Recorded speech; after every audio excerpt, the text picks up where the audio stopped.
Assalamualaikum warahmatullahi wabarakatuh, rekan-rekan, sahabat guru senusantara. Hari ini kita kembali ke pembahasan menuju P3K tahun 2021 di tahap kedua ya rekan-rekan, tahap 2 dan nanti disusul di tahap 3 bagi yang memang belum lulus. Baik rekan-rekan, saran kita semua pokoknya jangan patah semangat sedikit pun ya. Semoga nantinya bisa hasil dari jerih payah kita, hasil dari ikhlas kita dalam mendidik anak bangsa bisa dibalas oleh Tuhan Yang Maha Esa dengan hasil yang memuaskan untuk diri kita dan bisa juga nantinya diri kita bisa bermanfaat untuk orang lain. Rekan-rekan sekalian, hari ini materi yang akan kita bagikan adalah tentang pemahaman soal dan pembahasan yang pada hari ini adalah tentang soal sosial kultural. Kita menuju kelulusan di tahap 2 ya rekan-rekan sekalian. Di sini ada nanti mengenai beberapa pembahasan yang mudah-mudahan bisa membantu rekan-rekan sekalian dalam belajar dan semoga bisa lulus dengan hasil maksimal. Soal sosial kultural, pertama kita harus tahu pengertian sosial kultural. Sosial sendiri itu berarti tentang masyarakat, sedangkan kultural sendiri itu adalah budaya. Jadi intinya adalah sosial kultural itu menilai kepribadian dan kemampuan kita dalam berinteraksi dengan masyarakat majemuk, berbagai macam suku bangsa, ras dan agama, serta peduli terhadap masalah sosial yang ada di sekitar kita. Itu ya rekan-rekan tentang sosial kultural. Semoga nanti dari pengertian ini saja kita sudah bisa menelaah dari soal-soal yang dihadapkan dalam ujian P3K tahun 2021 di tahap 2 ya rekan-rekan. Kemudian aspek dari sosial kultural ini sendiri yaitu meliputi satu, kepekaan terhadap perbedaan budaya. Ini berkaitan dengan toleransi antar sesama. Kemudian yang kedua adalah kepekaan terhadap konflik, mengenai peduli terhadap masalah sosial yang ada. Kemudian yang ketiga itu adalah tentang kemampuan berhubungan sosial. Berarti kita harus mampu berinteraksi atau membina hubungan baik dengan orang lain. Kemudian yang keempat itu jelas berkaitan dengan empati. Berarti kita harus mempunyai sikap peduli dan mampu menyelesaikan masalah orang lain. Itu ya rekan-rekan, ada beberapa aspek dari sosial kultural itu sendiri. Kemudian dalam menjawab soal sosial kultural, di sini ada 4 tips dalam menjawab soal sosial kultural. Yang pertama adalah pilih jawaban dengan kalimat bermakna paling positif. Perhatikan kata kerjanya. Itu adalah tips yang pertama. Kemudian, yang kedua, jika dihadapkan dengan pilihan jawaban positif yang lebih dari satu, pilih opsi jawaban yang paling sesuai dengan keyword soal serta yang mengandung solusi penyelesaian masalah paling konkret atau tindakan langsung. Kemudian, saya ulangi, jika dihadapkan dengan pilihan jawaban positif yang lebih dari satu, jadi jawaban yang positif tapi lebih dari satu, ini kadang-kadang kita bingung ya rekan-rekan. Pilihlah opsi jawaban yang paling sesuai dengan keyword soal serta yang mengandung solusi penyelesaian masalah yang paling konkret atau tindakan langsung. Kemudian ketiga, pilih opsi jawaban yang paling menggambarkan sikap yang diminta oleh sosial kultural seperti toleransi, peduli terhadap orang lain, dan mampu beradaptasi dalam masyarakat majemuk. Ya, rekan-rekan, yang ketiga tadi, pilih opsi jawaban yang paling menggambarkan sikap yang diminta oleh sosial kultural seperti toleransi, peduli terhadap orang lain, dan mampu beradaptasi dalam masyarakat majemuk. Kemudian tips yang keempat, hindari membaca soal berulang-ulang dan hindari terlalu banyak melakukan pengandaian dalam memilih jawaban. Jadi kita tidak boleh mengulang-ulang soal di sosial kultural ini ya rekan-rekan, agar nanti waktu yang ditetapkan bisa tercapai oleh kita.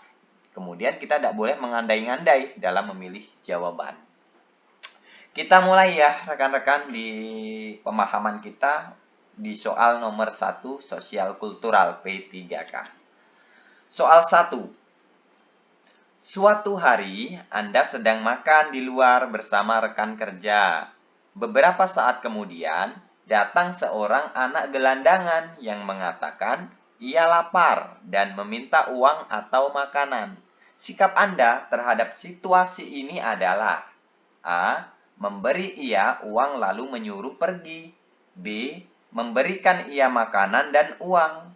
C. Memberinya makan. D. Membelikannya makanan. E. Menanyakan apakah ia bersekolah. Jadi rekan-rekan, ini berkaitan dengan dunia kerja kita juga, karena kita berhubungan dengan rekan kerja. Kita lagi makan ya. Kemudian ada yang berkaitan dengan status sosial, yaitu tentang gelandangan. Sedangkan gelandangan ini mengatakan ia lapar dan ingin meminta uang atau makanan. Jadi kita sebagai seseorang yang peduli dalam sosial kultural, kita sebaiknya melakukan hal-hal yang B. Memberikan ia makanan dan uang. Karena apa? Yang diminta oleh seseorang di sini adalah ia telah lapar dan meminta uang atau makanan. Nah, sebaiknya kita sebagai orang yang memiliki jiwa peduli, kita harus memberikan ia makanan dan uang. Keywordnya di dalam soal tadi adalah tentang perbedaan ya, tentang perbedaan ada dunia kerja kita, karena kita di sini dengan rekan kerja sudah dijelaskan dalam soal, dan kemudian ada juga yang kedua adalah gelandangan. Ini berarti tentang perbedaan. Kemudian selanjutnya ada meminta uang dan atau makanan. Sebaiknya kita kasih semuanya, baik makanan dan uang. Itu rekan-rekan. Kalau C memberinya makan saja, D membelikannya makan, dan E menanyakan apakah ia bersekolah.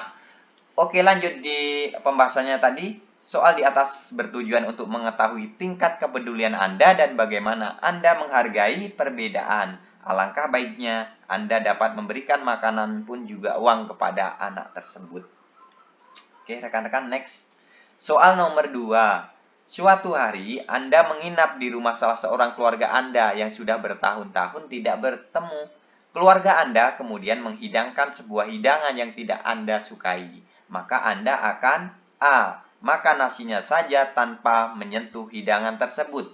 B. Makan saja untuk menghormati tuan rumah. C. Mengatakan bahwa Anda sudah kenyang. D. Makan dengan garam dan kerupuk saja. E. Jujur dan tidak mau makan. Baik rekan-rekan, ini tentang keluarga ya. Tentang keluarga yang sudah lama kita tidak bertemu, sedangkan kita dihidangkan makanan yang tidak kita suka ya. Tidak kita suka. Maka kita tetap harus menjaga, tetap menghargai akan perbedaan ini. Ya, tetap menghargai akan perbedaan. Orang sudah dengan kita sudah terlalu baik, maka kita harus mengambil hal yang positif dari apa yang sudah dia berikan kepada kita. Nah, di sini pilihannya adalah yang paling tepat itu adalah yang kita makan saja untuk menghormati tuan rumah. Karena option A, makan nasinya saja tanpa menyentuh hidangan tersebut, ini tidak baik ya rekan-rekan, akan menyinggung. Kemudian makan saja untuk menghormati tuan rumah, ini yang benar tadi. Kemudian yang C, mengatakan bahwa Anda sudah kenyang, ini juga tidak baik. Kemudian yang D, makan dengan garam dan kerupuk saja, ini tambah salah. Kemudian jujur dan tidak mau makan, ini menyakitkan. Oke rekan-rekan, semoga bisa dipahami. Kita ke soal pembahasannya seperti ini. Soal di atas bertujuan untuk mengetahui tingkat kepedulian Anda terhadap orang lain dengan tidak menyinggung atau menyakiti perasaannya. Ini berkaitan dengan hati ya rekan-rekan. Soal nomor 3. Ketika banyak anggota tim kerja Anda yang berbeda agama dengan Anda, maka Anda akan A. Bersikap toleran dan menghormati mereka. B. Menjaga jarak dengan mereka. C. Waspada dalam bersikap. D. khawatir jika ucapan Anda dapat menyinggung mereka. E. Meminta atasan untuk memindahkan Anda ke tim kerja yang lain saja. Oke, rekan-rekan, di sini berkaitan dengan perbedaan agama ya, rekan-rekan. Jadi apa yang kita lakukan ketika anggota tim kerja itu berbeda agama dengan Anda. Maka yang harus kita lakukan adalah yang kita tetap menghargai, bersikap toleran dan menghormati mereka. Ini yang paling benar. Karena B, menjaga jarak dengan mereka, kemudian waspada dalam bersikap, ini tidak baik. Khawatir jika ucapan Anda dapat menyinggung mereka, meminta atasan untuk memindahkan Anda ke tim kerja yang lain, ini bahkan menyinggung rekan kerja ya, rekan-rekan. Maka yang paling baik adalah dengan perbedaan agama, kita wajib bersikap toleran dan menghormati mereka. Itu kalau berkaitan dengan agama ya, rekan-rekan. Kita pokoknya toleransi dan menghormati mereka. Soal di atas bertujuan untuk mengetahui bagaimana Anda membangun hubungan baik antar individu dalam organisasi, mitra kerja, pemangku kepentingan, dengan menampilkan sikap dan perilaku yang peduli akan nilai keberagaman dan menghargai perbedaan. Ya, rekan-rekan, toleransi. Soal nomor 4. Anda ditugaskan oleh atasan Anda bekerja untuk beberapa minggu di luar daerah. Ternyata daerah tersebut mayoritas wanitanya berhijab. Sedangkan Anda belum berhijab. Bagaimana Anda menyikapi hal tersebut? A. Tetap pada pendirian dan berpenampilan seperti biasa. B. Ikut memakai hijab dan melakukannya secara berkesinambungan. C. Ikut memakai hijab sebagai wujud penghargaan terhadap budaya daerah tersebut. D. Ikut memakai hijab walaupun Anda merasa risih untuk menghargai budaya daerah tersebut. E. Anda merasa belum pantas untuk berhijab. Lebih baik hijab hati dulu. Baik rekan-rekan, di sini berkaitan dengan tugas kita sebagai seorang yang sedang bekerja. Kita ditugaskan di luar daerah, tetapi di daerah itu mayoritas wanitanya berhijab. Sedangkan kita belum berhijab. Bagaimana kita menyikapi hal ini? Yang A, tetap pada pendirian dan berpenampilan seperti biasa. Apakah ini benar? Jawaban yang paling benar ini adalah yang C ya, rekan-rekan. Ikut memakai hijab sebagai wujud penghargaan terhadap budaya daerah tersebut. Apapun itu bentuknya, apabila di situ kita sudah ditempatkan kerja, kita harus mengikuti aturan yang ada di daerah tersebut. Apalagi kalau seluruh rekan-rekan kita di dunia kerja yang baru itu sudah mengaplikasikan setiap budaya mereka, di situ kita harus mengikuti. Jadi ikut memakai hijab, kebetulan yang pada soal ini berkaitan dengan hijab. Ikut memakai hijab sebagai wujud penghargaan terhadap budaya daerah tersebut. Ini ya, berkaitan dengan budaya.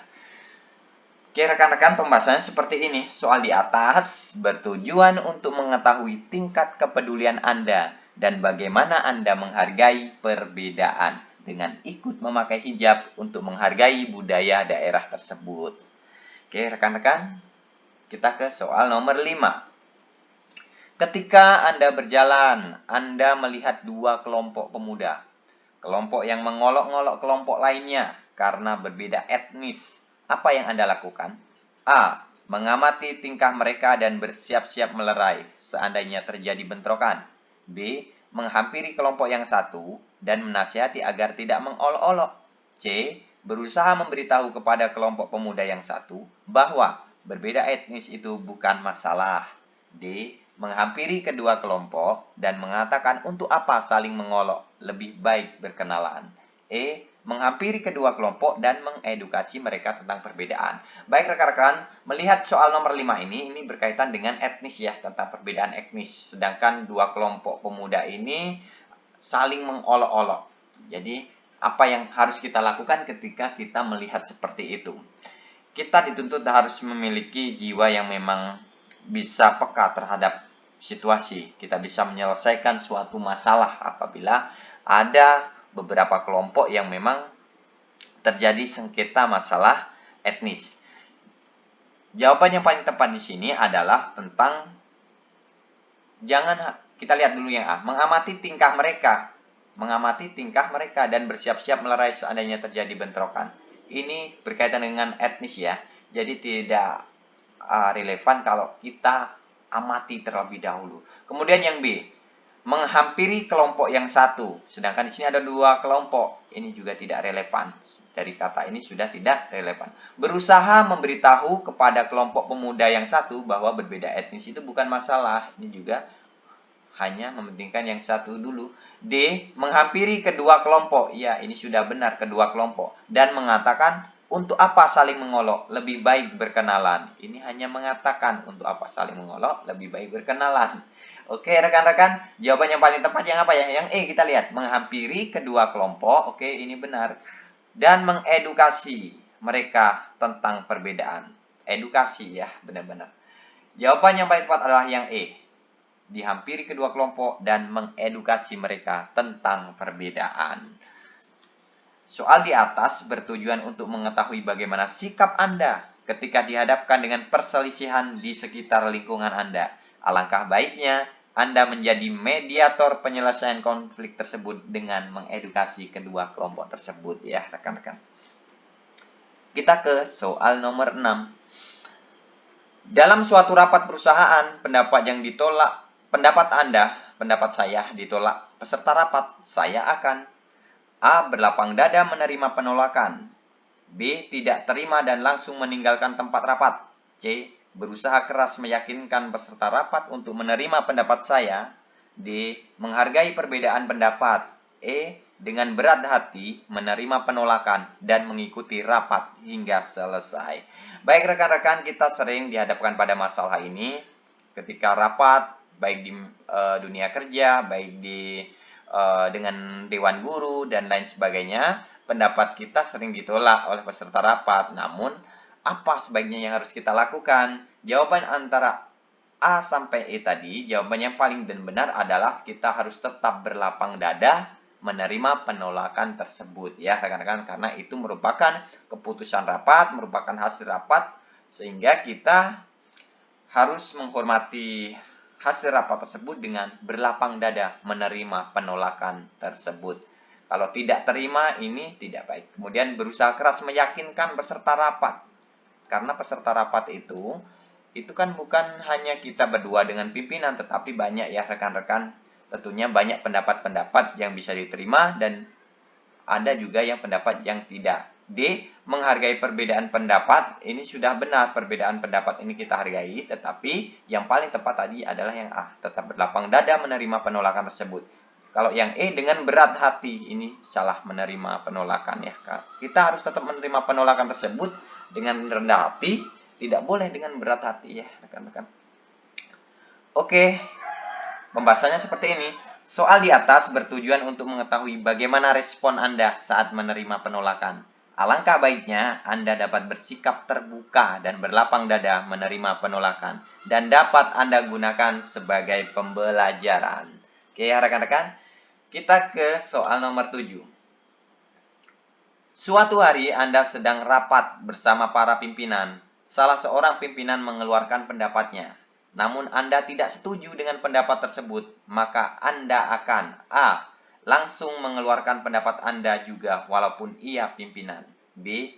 Menutup mulut karena tidak mau membantah pimpinan. C. Mengiyakan saja untuk menyetujui pendapat pimpinan. D. Meninggalkan ruangan rapat karena Anda geram dengan pimpinan Anda. E. Biasa saja karena hal tersebut sudah sering terjadi. Jadi kita walaupun rapat dengan pimpinan, kita memiliki kebebasan mengeluarkan pendapat ya. Apalagi kalau kita tidak setuju dengan pendapat tersebut. Maka kita harus bagaimana? Jawaban yang tepat di sini adalah kalau A. Langsung mengeluarkan pendapat Anda juga walaupun ia pimpinan. Oke, ini tetap merupakan asas dari musyawarah ya. Asas dari musyawarah kita tentang pendapat ya, kebebasan mengeluarkan pendapat. Ini kita tandai dulu. Kita lihat dulu yang B. Menutup mulut. Ini tidak boleh. Karena tidak mau membantah pimpinan. Yang C. Mengiyakan saja untuk menyetujui pendapat pimpinan. Ini juga tidak baik ya rekan-rekan. Kalau seluruh pendapat diiyakan semua, jadinya nanti kita apa gunanya kita rapat ya, kita rapat. Karena di situ dalam rapat itu kita harus mencapai satu kesepakatan ya. Sedangkan kesepakatan itu adalah hasil dari seluruh peserta rapat. Kemudian yang D, meninggalkan ruangan rapat karena ada geram dengan pimpinan. Ini juga tidak bagus ya yang D ini. Biasa saja karena hal tersebut sudah sering terjadi. Justru yang biasa saja itu karena sering terjadi, itu yang harus kita rubah ya, mindset seperti ini. Jadi jawaban yang paling benar adalah walaupun dia adalah pimpinan, kita tetap bisa mengeluarkan pendapat ya. Kita tetap harus mengeluarkan pendapat. Karena kita tidak setuju tadi, kita harus tetap kita keluarkan pendapat. Terserah mengenai diterima dengan tidak diterimanya pendapat kita, itu hasil dari keputusan rapat ya rekan-rekan. Intinya kita sudah berusaha. Penjelasannya seperti ini. Soal di atas bertujuan untuk mengetahui bagaimana sikap Anda tentang kepedulian dan menghargai perbedaan dengan menyampaikan pendapat yang ingin Anda utarakan. Karena semakin banyak kritik dan saran akan semakin baik juga untuk hasil rapat ya rekan-rekan. Semoga sudah semakin jelas, bisa dipahami ya rekan-rekan. Kita ke soal nomor 8. Dalam dunia kerja, Anda akan bertemu dengan orang dari latar belakang yang berbeda. Terkadang ada orang yang cuek dan tidak mau tahu. Ada juga yang sangat aktif mengkritik dan menyuarakan pendapatnya terhadap Anda. Sikap Anda adalah A. Bersifat terbuka terhadap kritik atau masukan. B. Menjadikan kritikan sebagai masukan yang membangun agar Anda bisa menjadi pribadi yang lebih baik lagi. C. Saya jadikan kritikan sebagai bahan evaluasi diri. D. Berusaha menerima setiap kritikan yang dilontarkan untuk Anda. E. Memahami karakter setiap orang yang Anda temui. Jadi ini tentang dunia kerja ya. Kita bertemu dengan orang-orang yang sudah disebutkan tadi. Tetapi juga ada orang-orang yang sangat aktif mengkritik dan menyuarakan pendapatnya terhadap kita. Maka sikap kita yang paling benar menurut soal nomor ini, dari option jawabannya ini adalah yang tetap kita harus menjadikan kritikan sebagai masukan yang membangun agar Anda bisa menjadi pribadi yang lebih baik lagi. Jadi kita jadikan kritikan sebagai masukan yang membangun agar kita bisa menjadi pribadi yang lebih baik lagi. Kalau bersifat terbuka terhadap kritik atau masukan ini benar. Ya, ini juga benar. Saya jadikan kritikan sebagai bahan evaluasi diri. Ini juga benar. Berusaha menerima setiap kritikan yang dilontarkan Anda benar. Memahami karakter setiap orang yang Anda temui benar. Nah, tetapi ingat, di awal tadi jelaskan bahwa ketika kita menghadapi soal yang option jawabannya ini hampir benar atau positif, ya, positif tetapi lebih dari satu. Jika dihadapkan dengan pilihan jawaban yang positif yang lebih dari satu, pilihlah opsi jawaban yang paling sesuai dengan keyword soal, serta yang mengandung solusi dalam menyelesaikan masalah paling konkret ya. Jadi menurut A, B, C, D, E ini yang paling konkret adalah menjadikan kritikan sebagai masukan yang membangun. Karena ini penyelesaian masalah ya, agar Anda bisa menjadi pribadi yang lebih baik. Ini yang paling benar, agar menjadi pribadi yang lebih baik lagi. Oke, rekan-rekan, nantinya semoga bisa bermanfaat untuk rekan-rekan yang akan menghadapi ujian P3K di tahap 2. Terima kasih sudah belajar bersama kami.